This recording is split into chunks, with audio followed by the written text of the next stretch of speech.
முருகனுக்கு ஏன் காவடி எடுக்கறாங்கன்னு தெரியுமா? அதுக்கு பின்னாடி ஒரு அதிர்ச்சியான வரலாறு இருக்கு. பழைய காலத்துல ஒரு பெரிய முனிவர் இருந்தார், அகத்தியர். அவரிடம் ஒரு சீடன். அவன் பெயர் இடும்பன்.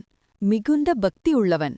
ஒரு நாள் அகத்தியர் சொன்னார், இந்த 2 மலைகளை தெற்குக்கு கொண்டு வா. அது சாதாரண மலை இல்ல, சிவகிரி, சக்திகிரி. இடும்பன் அந்த 2 மலைகளையும் ஒரு மூங்கில் தடியின் இரு பக்கத்திலும் கட்டி தோளில் தூக்கிக்கிட்டு நடந்தான். அதுதான் முதல் காவடி. காடு, மலை, ஆறு, எவ்வளவு கஷ்டம் இருந்தாலும் அவன் விடவில்லை. அவன் மனசுல ஒரே விஷயம், நான் என் கடமையை முடிக்கணும். பல நாட்கள் கழிச்சு ஒரு இடத்துக்கு வந்து ஓய்வெடுத்தான். அதுதான் இன்றைய பழனி. அவன் மீண்டும் மலைகளை தூக்கணும் நிலைத்தான். ஆனா அது அசையவே இல்ல. அங்க ஒரு சின்ன பையன் நின்றிருந்தான். அது என் இடம்னு அந்த பையன் சொன்னான். இடும்பன் கோபமாயிட்டான். அவர்களுக்குள் சண்டை நடந்தது. அந்த பையன் யார் தெரியுமா? அவர்தான் முருகன்.